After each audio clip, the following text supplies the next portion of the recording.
আবার কিরামান কাতিবিনা ইয়ালামুনা মা তাফআলুন, দুইজন ফেরেশতা আমাদের দুই কাঁধে নিয়োজিত আছে। একজন ফেরেশতা আমাদের জন্য নেকি লেখে, আরেকজন ফেরেশতা আমাদের জন্য বদি লেখে, গুনাহ লেখে। একজনে নেকি লেখে, আরেকজনে গুনাহ লেখে। আজরাইল আলাইহিস সালাতু ওয়াসসালাম যে ফেরেশতাটা, ওই ফেরেশতাটা আমাদের রূহকে কবজ করে।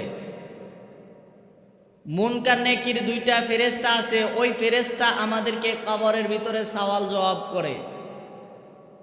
এক এক রকম ফেরেশতা, এক এক রকম দায়িত্ব আল্লাহ তাআলা রব্বুল আলামিনের পালন করে।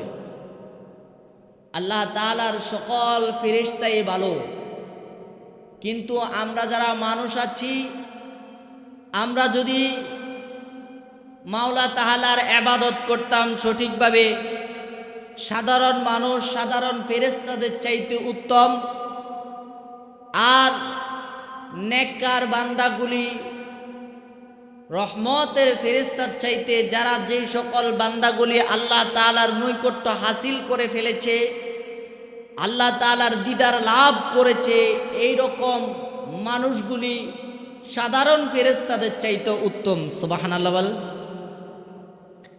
আল্লাহ তাআলা রব্বুল আলামিন ফেরেশতাদের চাইতেও মানুষের দাম বেশি রেখেছেন, কিন্তু মানুষ হওয়া লাগবে। আমরা তো দেখতে মানুষ, সুরতে মানুষ, মানুষত্ব আমাদের ভিতরে আছে কি একটু খোঁজ করে দেখেন। পরের দোষ ত্রুটি খোঁজ না করে নিজের দিকে যদি আমরা একটু নিজে তাকাই, তাহলেই দেখবেন আমার ভিতরে বহুত ভুল লুকিয়ে আছে, কিন্তু আমি আরেকজনের বেলায় এই ভুলগুলি ধরার জন্য চেষ্টা করি। আল্লাহ তাআলা রব্বুল আলামিন যুগ যুগ ধরে অসংখ্য নবী রাসূলগণ, ওলি আউলিয়াগণকে এই দুনিয়ার ভিতরে প্রেরণ করেছেন শুধুমাত্র আপনার আর আমার হেদায়েতের দৃষ্টি, আমাদেরকে সঠিক লাইন, সরল পথ দেখানোর জন্য যুগ যুগ ধরে অসংখ্য নবী রাসূলগণকে প্রেরণ করেছেন। সর্বশেষ যেই নবী হযরত মুহাম্মদ রাসূলুল্লাহ সাল্লাল্লাহু আলাইহি ওয়াসাল্লাম, তিনার পরে আর কোন নবী দুনিয়াতে আসবে না। আমাদের নবী, শ্রেষ্ঠ নবী মুহাম্মদুর রাসূলুল্লাহ সাল্লাল্লাহু আলাইহি ওয়াসাল্লাম, আমাদের নবীর পরে আর কোন নবী এই দুনিয়াতে আগমন করবে না। আমাদের নবী হলেন শ্রেষ্ঠ নবী। আমাদের নবীর যে সকল উম্মতগণ আছেন, তিনারা অন্যান্য নবীগণের উম্মতের চাইতে শ্রেষ্ঠ উম্মত। জবান খুলে পড়ে নেই সুবহানাল্লাহ। বন্ধুগণ, আল্লাহ তাআলা রব্বুল আলামিন বলেন, ফানাদাহা মিন তাহতিহা আল্লা তাহজানি কদ জাআলা রাব্বুকা তাহতাকি সারিয়াও ওয়া হুজ্জি ইলাইকি বিজিসইন নাখলাতি তুসাকিত আলাইকি রতবান হানিয়া। আল্লাহ রাব্বুল আলামিন বলেন, অতঃপর জিবরাইল মারিয়ামকে উপত্যকার নির্দেশ থেকে আহ্বান করলেন, তুমি চিন্তা করিও না, তোমার প্রভু তোমার নিজ থেকে নহর প্রবাহিত করে দিয়েছেন, আর তুমি খেজুর গাছের ডাল ধরে নিজের দিকে নাড়া দাও, তখন তোমার নিকট তাজা পাকা খেজুর সমূহ ঝরে পড়বে। সুবহানাল্লাহ। বন্ধুগণ, আমার বিশাল ঘটনা একটি আয়াত খুতবার ভিতরে উল্লেখ করে দেওয়া আছে। কোরআনে কারীমের তর্জমা, কোরআনে কারীমের আয়াত ব্যতীত দুনিয়ার কোনো উপমা দিয়ে হয় না। বিশাল একটা ঘটনা এখানে দুইটা আয়াতের ভিতরে উল্লেখ করে দেওয়া হলো। যখন মরিয়ম আলাইহিস সালাতু ওয়াস সালামকে শত্রুপক্ষ ঈসা আলাইহিস সালাতু ওয়াস সালামকে দুনিয়ার ভিতরে জন্ম দেওয়ার পরে, আগমন করে দেওয়ার পরে ওই দুনিয়ার মানুষগুলি দুনিয়ার চক্ষু দ্বারা তিনাকে দেখেছেন, তিনি গুনাহের কাজ করেছেন, তার বিবাহ হয় নাই, সন্তান আসলো কই থেকে? তাহলে তিনি দুষ্কৃত, অন্যায় করেছে, অপরাধ করেছে, গুনাহ করেছে, এই জন্য সমাজ তাকে তারাইয়া একটা বন্দি করে আবদ্ধ করে দিল। এমন সময় আল্লাহ তাআলা রব্বুল আলামিন তো জানেন তিনি যে সতী নারী, আল্লাহ তাআলা রব্বুল আলামিন জানেন। পাড়া প্রতিবেশী যদিও তাকে দোষারোপ করে, গুনাহগার হিসাবে দেখছে, আল্লাহ তাআলা তো জানেন তিনি গুনাহগার নাকি নেককার। সুবহানাল্লাহ বলেন। হায় হায়, মরিয়মের গর্ভের ভিতরে সন্তান কিভাবে আসলো? বিবাহ হয় নাই, তাকে বিবাহ দেওয়া হয় নাই, কোনো পুরুষের সাথে থাকতে দেখি নাই, তাহলে তার গর্ভে সন্তান আসলো, ঈসা আলাইহিস সালাতু ওয়াস সালাম আগমন ঘটলো। তাহলে এই মরিয়ম কি অপরাধ করেছে, অন্যায় করেছে? আসলে তো আল্লাহ তাআলা রব্বুল আলামিন জানেন তিনি একজন সতী নারী, তিনি কোনো গুনাহের কাজ করে নাই। ওই এলাকাবাসী লোকজন তিনাকে বন্দি করে রেখেছে। এমন সময় আল্লাহ তাআলা আয়াত নাজিল করে দিয়েছেন, জিবরাইল যাও, তুমি আমার এই প্রিয় বান্দিকে, কামেল বান্দিকে তুমি সংবাদ দিয়ে দাও, তিনি যাতে কোনো টেনশন না করে, তিনি নামাজ পড়তেছেন, তিনি সেখানে আল্লাহকে সিজদা করতেছেন, তিনার পায়ের নিচ থেকে নহর প্রবাহিত, পানির নহর, বেহেশতের পানি তিনার নিচ থেকে উত্তোলিত হবে, তিনি সেটা পান করতে পারবে। আর একটি খেজুরের ডাল দেখা যায়, সেটা ধরে নিজের দিকে টান দিয়ে একটু নাড়া দিলেই তাজা পাকা জান্নাতি খেজুর তিনার কাছে পড়বে। সুবহানাল্লাহ, একটু জোরে বলি না সুবহানাল্লাহ। খুশির খবর না ভাইজান? যে ইবাদত করতে করতে যেই ব্যক্তি আল্লাহর হয়ে যায়, আল্লাহ তাআলা বলেন, বান্দা তুমি যেহেতু আমার ইবাদত করো, আমি তোমার হয়ে গিয়েছি। সুবহানাল্লাহ, মহব্বতে বলি সুবহানাল্লাহ। এই মরিয়ম আলাইহিস সালাতু ওয়াস সালামের ঘটনা থেকে আল্লাহ তাআলা রব্বুল আলামিন সন্তুষ্ট হয়ে গোটা পৃথিবীর সমস্ত মানুষকে, মুসলমানগণকে আল্লাহ রব্বুল আলামিন জানিয়ে দেন, দুনিয়ার মানুষরা তোমরা জেনে রাখো, সামান্য একটু খিদার ছোটে, সামান্য একটু খিদার যদি তোমাদেরকে অভাব দেই, তোমরা আমি মাওলাকে ভুলে যাও। ও দুনিয়ার মানুষগণ, তোমাদেরকে যদি টাকা পয়সার অভাব দেই, তোমরা আমাকে ভুলে যাও। দুনিয়ার মানুষরা সামান্য একটু ব্যস্ততা থাকলে সময়ের তোমরা পয় পরিষ্কার চলো না, ঢিলা কুলুপ করো না। আজকে দেখো আমার যারা নেককার বান্দা, আমার যারা নেককার বান্দি, যারা আমি আল্লাহকে মোহাব্বত করে, যারা আমি আল্লাহকে ভালোবাসি, কষ্টের পর কষ্ট যারা আমার প্রতি ঈমান এনেছে, তাদেরকে যত কষ্টই দেই, তারা আমি আল্লাহকে বলে না। সুবহানাল্লাহ বলেন। তারা আমি আল্লাহকে বলে না।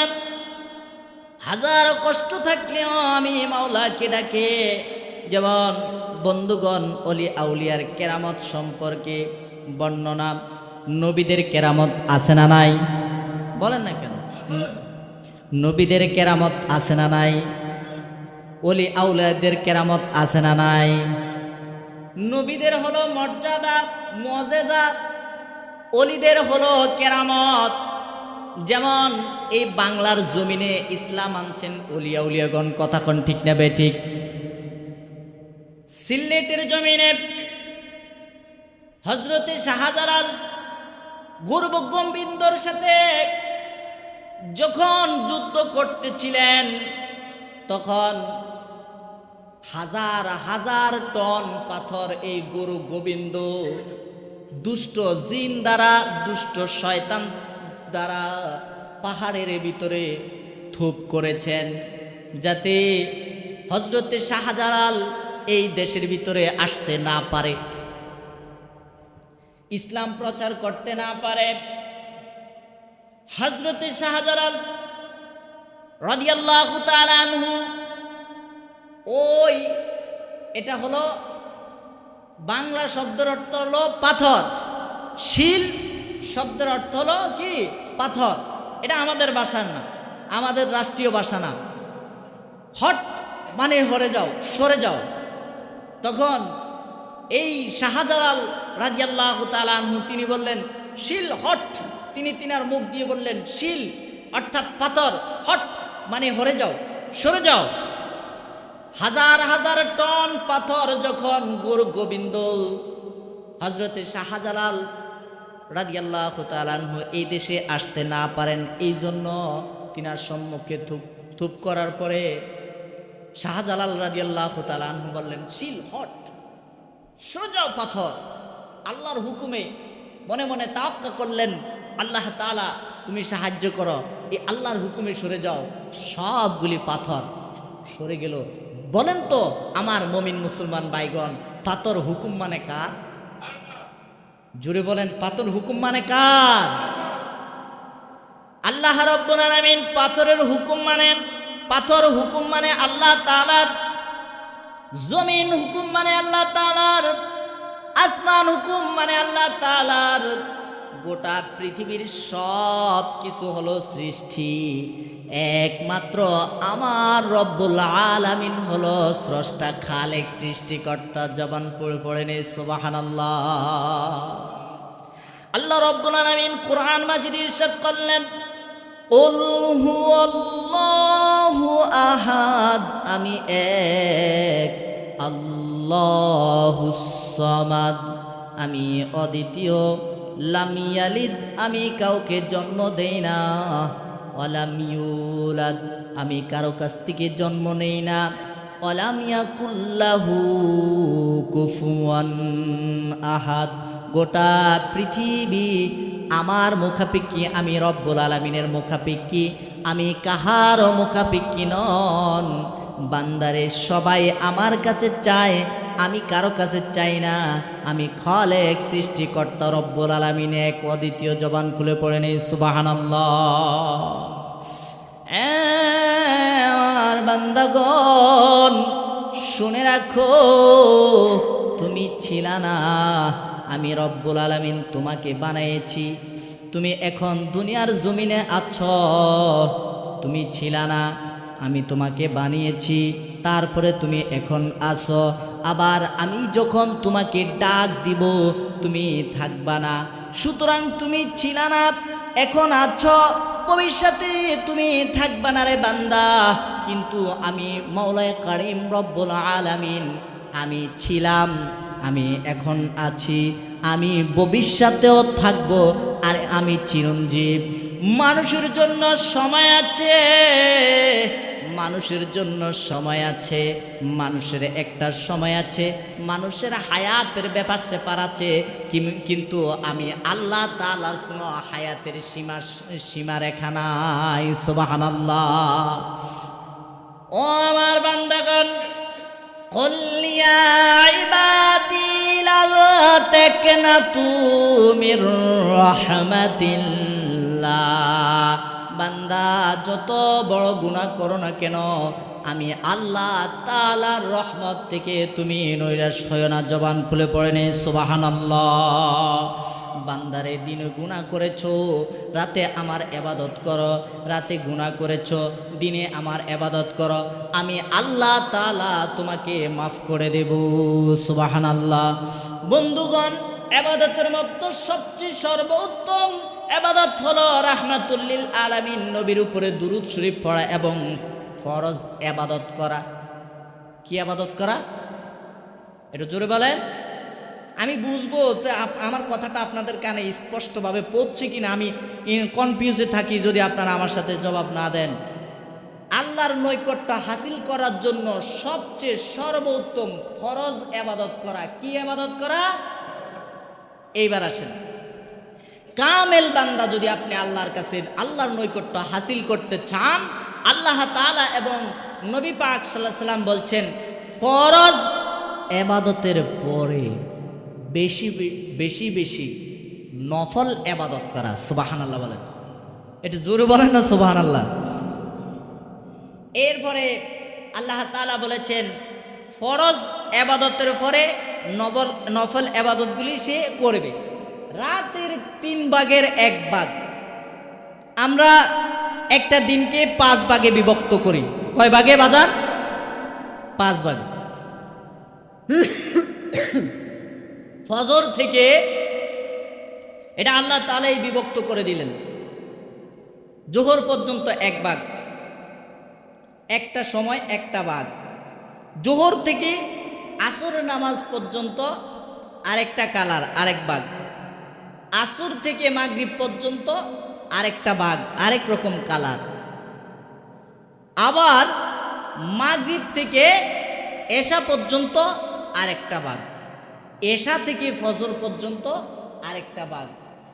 তো আপনি দেখেন আল্লাহ তাআলা যে আপনাকে বলেছেন ফরজ এবাদতের পরে যেই বান্দা বেশি বেশি নফল এবাদত করে সে আমি আল্লাহ তাআলার নৈকট্য কি করবে? হাসিল করতে পারবে। এখন দেখেন ফরজ এবাদতের পরে নফল এবাদত কি? আপনি ফজরের নামাজ পড়লেন, সুন্নত পড়লেন, পরে একটু বসে আপনি তাসবিহ তাহলিল জিকির আজকার পাঠ করে আপনি আপনার দুনিয়াবি কাজকর্মে কি করলেন? লেগে গেলেন। আল্লাহ বলছে আমার এবাদতের পরে তুমি তোমার কাজকর্মের ভিতরে তুমি কি করো? লেগে যাও। জোহরে নামাজ পড়লেন, আগের সুন্নত পড়লেন, পরে ফরজ পড়লেন, ফরজের পরে ছোট সুন্নত 2 রাকাত পড়লেন, সুন্নত ছোট হয় না আর কি 2 রাকাত হয়, 2 রাকাত পড়লেন, এরপরে নফল পড়লেন। এই নফল নামাজের পরে আপনি আবার আপনার কাজে লেগে গেলেন। আসর মাগরিব এশা আপনি যদি আগের সুন্নত পড়েন, ফরজ নফল সব পুঙ্খানো পড়ার পরে আল্লাহ তাআলা রব্বুল আলামিন বলেছেন তুমি রাতের 3 ভাগের 1 ভাগ তুমি ইবাদত করো। জবান খুলে পড়ে নেই সুবহানাল্লাহ। এবার দেখেন এশার নামাজ পড়েছেন, এশার নামাজ পড়ার পরে আপনি ফজরের আগ মুহূর্তে ফজরের সালাতের সময় হওয়ার পূর্বেই আপনার ঘুম ভেঙে গিয়েছে। এমন সময় আপনি ঘুম থেকে জাগ্রত হয়েছেন। এই জাগ্রত হওয়ার পরে আপনি কি করবেন? নফল নামাজ আদায় করবেন। এই নফল নামাজটাকে বলা হয় তাহাজ্জুদের নামাজ। এই তাহাজ্জুদ নামাজ যারা আদায় করে আল্লাহ তাআলা রব্বুল আলামিন বলেন আমার কাছে সবচেয়ে প্রিয় বান্দা সে যেই ব্যক্তি রাতে উঠে আমি মাওলাকে সিজদা করে। সুবহানাল্লাহ, জোরে বলি না সুবহানাল্লাহ। ঘুম ভেঙে গেলে আমরা জাগ্রত থাকি বা হতাশ হই, হাঁটাহাঁটি করি, ঘুম আসে না কেন? বাজান, যে ব্যক্তি এশার নামাজের পরেই ঘুমায়, এশা পড়েই সে ঘুমায় যায়, যদি নিয়ত করে যে আমি রাত্রে জাগ না হলে আমি তাহাজ্জুদ নামাজ আদায় করব, আল্লাহ কিন্তু তাকে তাহাজ্জুদের সময় হলে জাগিয়ে দিবে। সুবহানাল্লাহ বলেন। ঘুমানোর সময় আপনারা সূরা কাফিরুন, সূরা ইখলাস, সূরা ফালাক, সূরা নাস পড়ে বুকের ভিতরে ফু দিয়ে ঘুমাবেন। ওই রাত্রে আর স্বপ্নে আজেবাজে কোনো জিনিস দেখবেন না। ডান কাত হয়ে ঘুমাবেন। আর বিশেষ করে আপনাদেরকে একটা কথা বলি, মুসলিম একরাম, মমিন মুসলমান ভাইগণ, আসরের নামাজের 4 রাকাত সুন্নত আছে আগে। এই সুন্নত পড়লে সোয়াব আছে, না পড়লে সোয়াব, গুনাহ নাই। সুন্নতে জায়রা, সুন্নতে মুআক্কাদা, ফজরের নামাজের সুন্নত, জোহরের নামাজের সুন্নত। আমরা অনেকেই দেখি বিশেষ করে বরাবর একদম জামাতের সময় হলে আমরা মসজিদে প্রবেশ করি, কিন্তু এই সুন্নতটা আমাদের আদায় হয় না। এশার নামাজের সুন্নত, সুন্নতে জায়দা, বরাবর কাটাকাট জামাতের সময় হলে এদিক সেদিক কথাবার্তা বলে শেষ করে তারপরে জামাতের সময় হলে আমরা প্রবেশ করি। আমরা এই সুন্নতটা আর আদায় করা হয় না। এই সুন্নতগুলি রেগুলার বাদ দিবেন না। যদি ভাবেন অমুকে পড়ে নাই, তমুকে পড়ে নাই, ইমাম সাহেব সময় মতো আসছে জামাতের সময়, আমিও জামাতের সময় ব্যতীত প্রবেশ করব না।